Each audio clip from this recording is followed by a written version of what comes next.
Hey, today I want to talk about being a woman of God, the strength of a woman. Do we really understand what it means to have this strength in being a woman of God these days?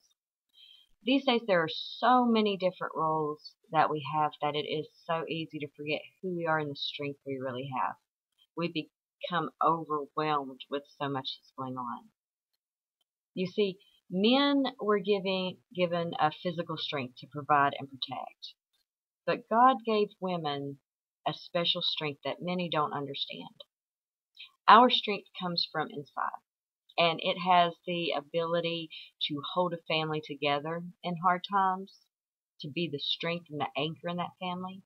It has the ability to uplift and encourage either our friends or someone else when they're in a time of need. And it has the ability to bear the weight of the world, so to speak, and to keep moving forward when it seems like everything around us is falling apart. You see, we have a strength that God has given us that either many have let lay dormant or don't even realize it's there. We're wives, mothers, daughters, friends, co-workers, and spiritual warriors, to name a few. And with each title comes different areas with different levels of strength. You see, a woman has the ability to overcome a broken heart and keep moving forward. We were created to carry a child inside of our bodies for 9 months and give birth. We are the first glimpse of the love of God the children see from us. We are capable of an unconditional love. We get married and take care of our husbands. And there are many women today that get married, take care of the husbands, take care of the kids, work outside the home, and take care of the whole shebang. But you see, this is only a glimpse of a woman. The motto for Life More Abundance Women's Ministry, Women of Abundance, is this: a woman is not born a woman, nor does she become one when she marries a man, bears a child, and does their dirty linen. A woman becomes a woman when she becomes what God wants her to be, and that's from learning to be a woman. There is no higher calling for us than to learn and know who it is God wants us to be as women. And look at the Proverbs 31 woman, the virtuous woman. This is the most excellent description of a woman of God that I think that we could learn about. I mean, how many can we find like this?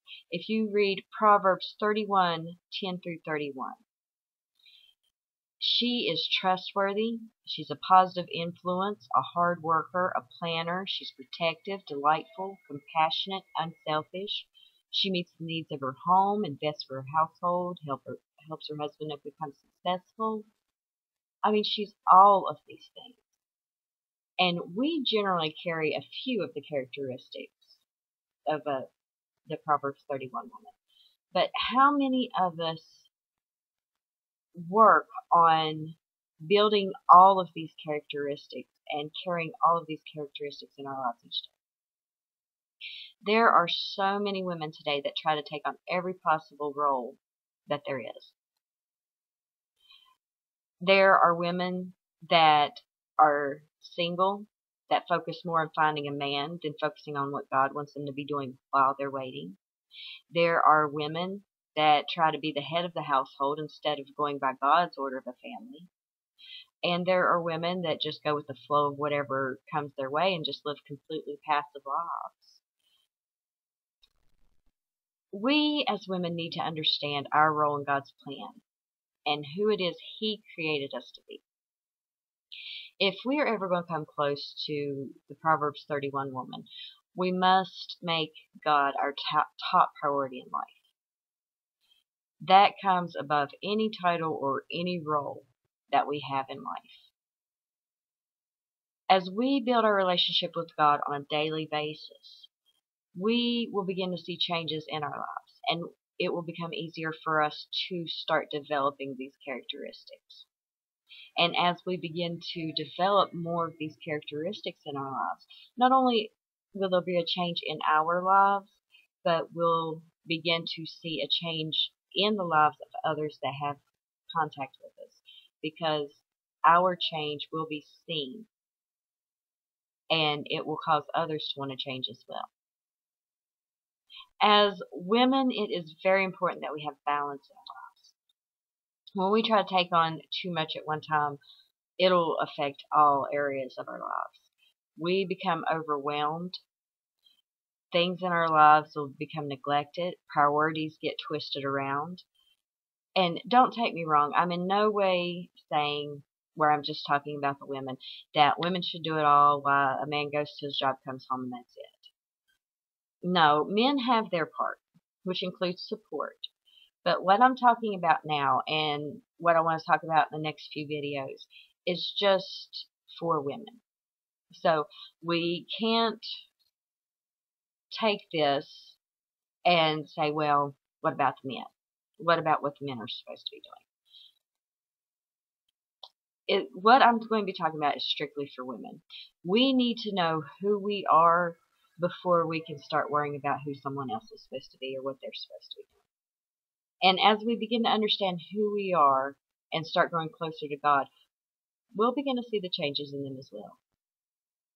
In the following videos I'll be doing, I'm going to take a little at a time. We'll learn one step at a time about becoming the women of God that He made us to be. And I hope that you'll join me on this journey in growing and becoming who we were meant to be. And if you have any questions at all, don't hesitate to ask. And I want to end this message with a poem that I found online. I don't know who the author is, but it's called A Woman of Strength. A strong woman works out every day to keep her body in shape, but a woman of strength kneels in prayer to keep her soul in shape. A strong woman isn't afraid of anything, but a woman of strength shows courage in the midst of her fear. A strong woman won't let anyone get the best of her, but a woman of strength gives the best of her to everyone. A strong woman makes mistakes and avoids the same in the future. A woman of strength realizes life's mistakes can also be God's blessings and capitalizes on them. A strong woman walks sure-footedly, but a woman of strength knows God will catch her when she falls. A strong woman wears the look of confidence on her face, but a woman of strength wears grace. A strong woman has faith that she is strong enough for the journey, but a woman of strength has faith that it is in the journey that she will become strong. Thanks for joining me, and I hope you got something out of this video, and I'll see you next time. God bless you abundantly.